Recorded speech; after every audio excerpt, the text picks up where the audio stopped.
back, future CPAs and attorneys. For this video, we will be tackling about some articles in the limited partnership and sections from the Revised Corporation Code of the Philippines. So ready your pens, your notebooks, and your books, and let's get started.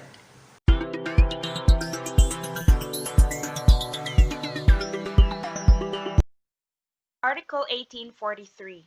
This article defines a limited partnership, which is one formed by two or more persons under the provisions of the following article, having as members one or more general partners and one or more limited partners. This article has also given the characteristics of a limited partnership, which are the following. It is formed by compliance with statutory requirements. One or more general partners control the business and are personally liable to creditors. One or more limited partners contribute to the capital and share in the profits but do not participate in the management of the business. The limited partners may ask for return of their capital contributions under the conditions prescribed by law, and the partnership debts are paid out of the common fund and the individual properties. The limited partnership is thus composed of two kinds of partners, the limited partner and the general partner. The key characteristic between these two partners is their extent of liability. The limited partners have liability that is only limited to their interest in the firm or their contribution in the business, while the general partners are liable up to the extent of their personal property. Article 1845. This article talks about the contributions of a limited partner and that it should only be cash or other property, but not services. In the past article, we have mentioned the term limited partner, and that is the kind of partner whose liability is only up to the extent of his personal contribution in the firm. This means that the limited partner can only contribute money or property and not services, because a person who contributes services is an industrialist partner or a general partner.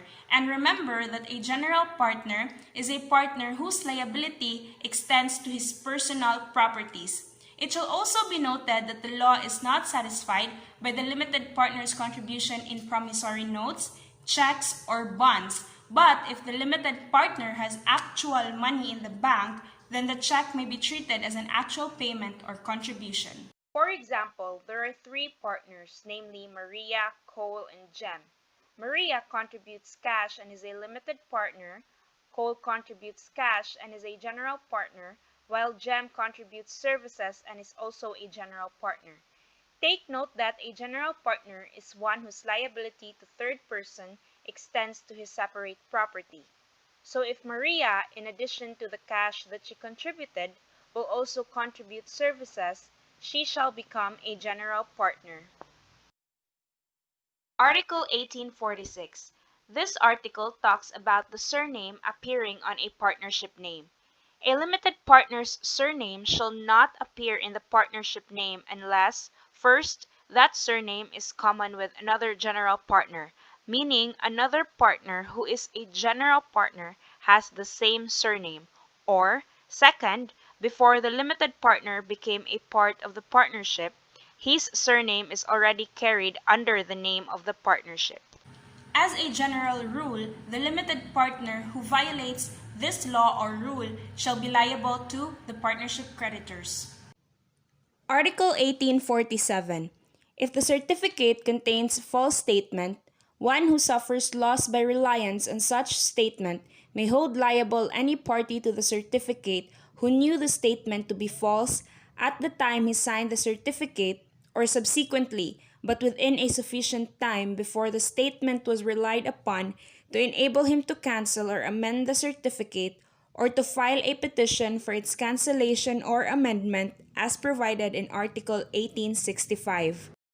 Under this article, a partner to the certificate containing false statement is liable if, number 1, he knew about the false statement at the time he signed the certificate, which means he has knowledge of such act. Number 2, he failed to amend or file a petition for the cancellation of the said contract. In this case, the person or the partner doesn't have any prior knowledge of the existence of such contract. However, he did acquire subsequently the knowledge about such contract, about the existence of a contract with a false statement, but he failed to cancel or file a petition to cancel of the said contract. Third, the person relied on the false statement in transacting the business. And fourth, due to its reliance, the person suffered a loss. For example, the contribution of Edita, a limited partner, is erroneously stated in the certificate as 6,000 pesos instead of 3,000. In this case, the partner is liable to innocent third persons for the difference of 3,000. Article 1848. A limited partner shall not become liable as a general partner unless, in addition to the exercise of his rights and powers as a limited partner, he takes part in the control of the business. Remember that a limited partner is a partner whose liability to third persons is limited to his capital contribution.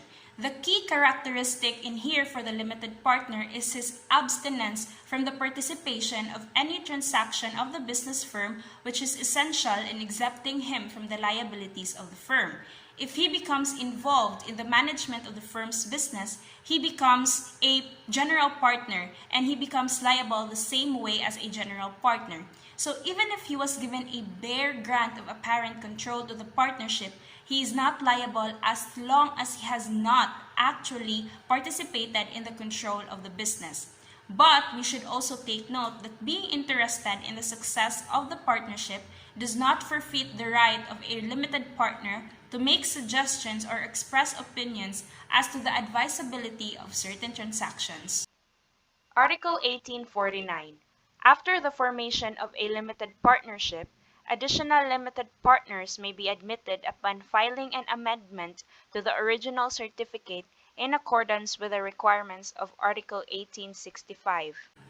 Under this article, the law requires that there is proper amendment to the certificate, which must be signed and sworn by all the partners when additional limited partners are admitted after a limited partnership has been formed.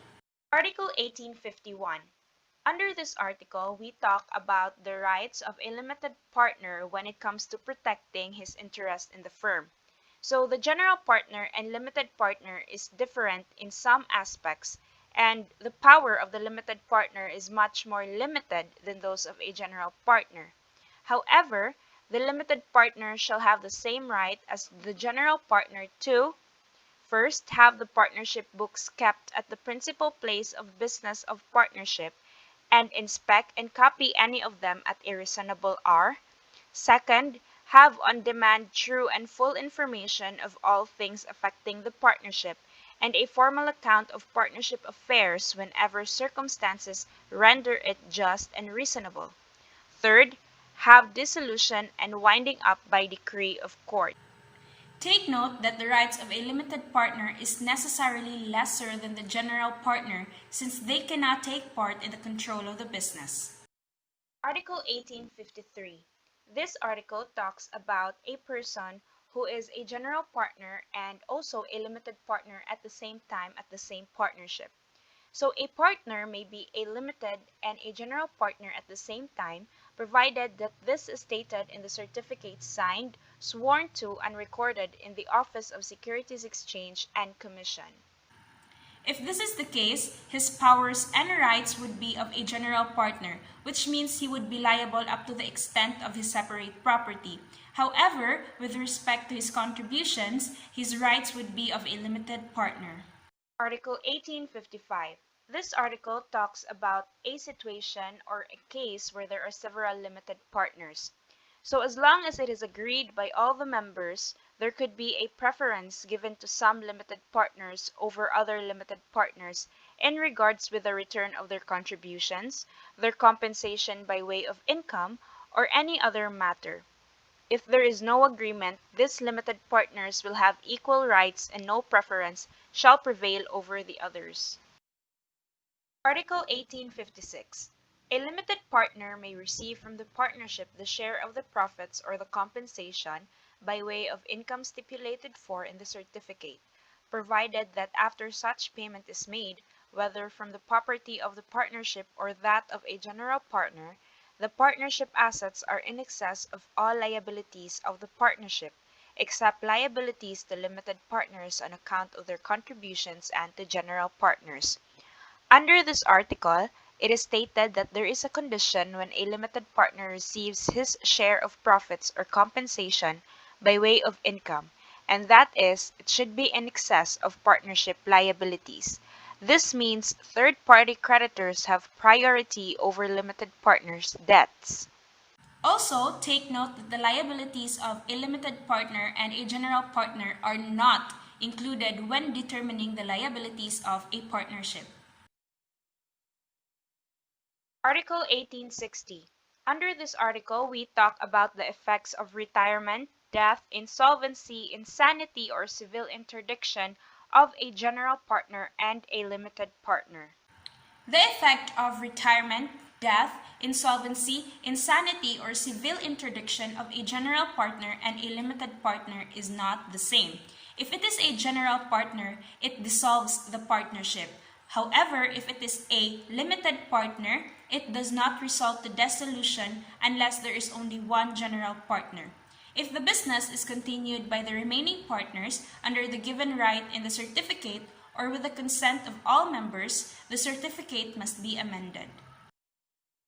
Article 1861. Under this article, we talk about the executor or administrator of a deceased limited partner. So the administrator shall acquire the rights of a deceased limited partner for the purposes of settling the affairs of the said partner. Take note that the administrator may only constitute the assignee as a substitute limited partner if the deceased partner was empowered to do so in the certificate.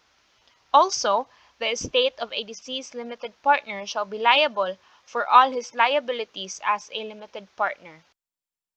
Article 1866. Under this article, we talk about why a certain partner is not a proper party to proceedings by or against a partnership. So remember that a limited partner's liability is only to the extent of his interest in the firm. Since limited partners are not principals in the partnership, they have no right of action against third persons whom the partnership has any enforceable claim. With this, limited partners are not a proper party to proceedings by or against a partnership unless that limited partner is also a general partner. We are done with our first topic for this video, which is the limited partnership. Now let us move on and discuss some sections from the Revised Corporation Code of the Philippines. Section 1. Title of the Code. This code shall be known as the Revised Corporation Code of the Philippines. Republic Act 11232, or the Act providing for the Revised Corporation Code of the Philippines, was signed into law by President Rodrigo R. Duterte last February 21, 2019. It amends a 38-year-old corporation code in an effort to improve the ease of doing business in the Philippines. Section 2. Corporation defined. Under this section, we defined corporation as an artificial being created by operation of law, having the right of succession and the powers, attributes, and properties expressly authorized by law or incidental to its existence. As an artificial being, a corporation has a personality separate and distinct from its stockholders. With this thought, we have come up with a general rule, and that is, a corporation may not be made to answer for acts or liabilities of its stockholders and vice versa. In simple terms, a corporation is not liable for any personal transactions or liabilities made by its stockholders and vice versa. To illustrate, the corporation and not its stockholders is personally liable for its corporate debts and liabilities. The stockholders are liable only to the extent of their subscribed capital. This means that if a creditor sues a corporation and the debt is much more than the subscribed capital of the stockholders, then the stockholders will not be held liable for the deficit. Its liability for debt will be limited only to the extent of the stockholders' subscribed capital. Section 3. Classes of Corporation. Section 3 of the Revised Corporation Code of the Philippines gave the definition of stock and non-stock corporation. Stock corporations are those which have capital stock divided into shares and are authorized to distribute to the holders of such shares dividends or allotments of the surplus profits on the basis of the shares held. While non-stock corporation is a residual definition, which means all other corporations that doesn't belong to stock corporations are non-stock corporations. Section 4. Corporations created by special laws or charters. Under this section, we talk about special laws, which is a law that applies to a particular place or specially to a particular member or members of a class of persons or things in the same situation, but not to the entire class, and that is unconstitutional if the classification made is arbitrary or without a reasonable or legitimate justification or basis. So in simple terms, this article is telling us that if a corporation is created under a special law or charter, then that corporation shall be governed by such special law or charter. Section 5. Corporators and incorporators, stockholders and members. Section 5 gives us the definition of corporators and incorporators. Corporators are stockholders or shareholders in a stock corporation, or they could also be members in a non-stock corporation. They are those who compose a corporation. While incorporator are stockholders or members mentioned in the Articles of Incorporation as originally forming and composing the corporation and who are signatories thereof. Section 7. Founders' shares. Founders' shares are issued to the originators of a company. Often, the stock does not receive any returns up to the point that a dividend is payable to the common stockholders. According to the law, a founder's share may be given certain rights and privileges that are not enjoyed by other owners of the stocks. It was also mentioned that when one is granted the right to vote or to be voted for in the election of the directors, it should not exceed the limited period of 5 years from the date of incorporation. It should also be noted that such right should not violate any dummy law, Foreign Investments Act of 1991, and other pertinent laws. Section 8. Redeemable shares. Under this section, we tackle about redeemable shares and its definition, which is defined as shares which may be purchased by the corporation holders of such shares upon the expiration of a fixed period and upon such other terms and conditions stated in the Articles of Incorporation and their certificate of stock representing the shares, subject to rules and regulations issued by the Commission. These are also shares that a company has agreed that it will or may redeem at some future date. The shareholder will still have the right to sell or transfer the shares subject to the Articles of Association or any shareholders' agreement. Section 9. Treasury shares. Treasury shares are shares of stocks which have been issued and fully paid for, but subsequently reacquired by the issuing corporation through purchase, redemption, donation, or some other lawful means. Please take note the difference between the redeemable shares and the treasury shares. So redeemable shares are redeemed, while treasury shares are often repurchased. Section 10. Number and qualifications of incorporators.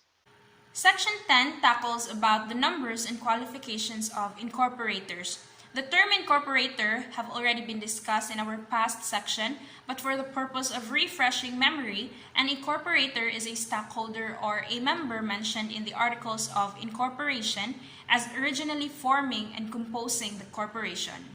These certain incorporators have qualifications to meet. First, it could be a partnership, association, or corporation, singly or jointly with others, but no more than 15 in number.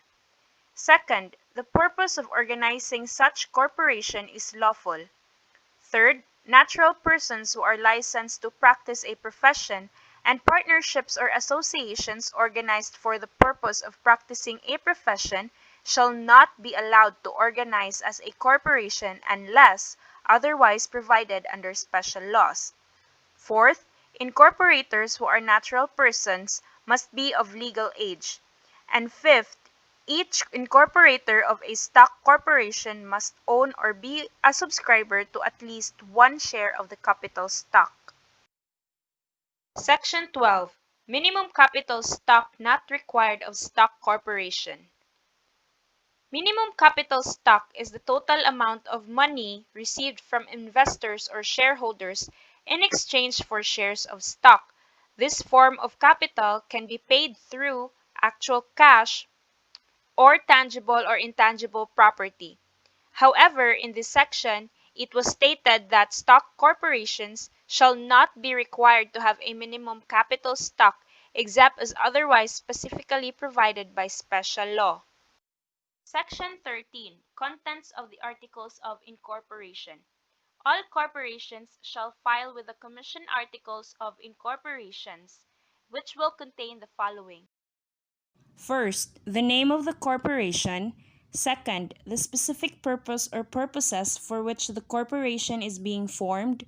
Third, the place where the principal office of the corporation is to be located, which must be within the Philippines. Fourth, the term for which the corporation is to exist if the corporation term has not elected perpetual existence. Fifth, the names, nationalities, and residence addresses of the incorporators. Sixth, the number of directors, which shall not be more than 15, or the number of trustees, which may be more than 15. Seventh, the names, nationalities, and residence addresses of persons who shall act as directors or trustees until the first regular directors or trustees are duly elected and qualified in accordance with this code. Eighth, if it is a stock corporation, the amount of its authorized capital stock, number of shares into which it is divided, the par value of each names, nationalities, and residence addresses of the original subscribers, amount subscribed and paid by each on the subscription, and a statement that some or all of the shares are without par value if applicable.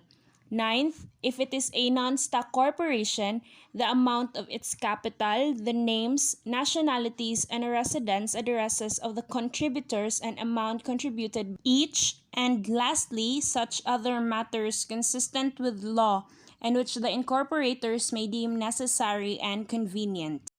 Section 23. Election of directors or trustees.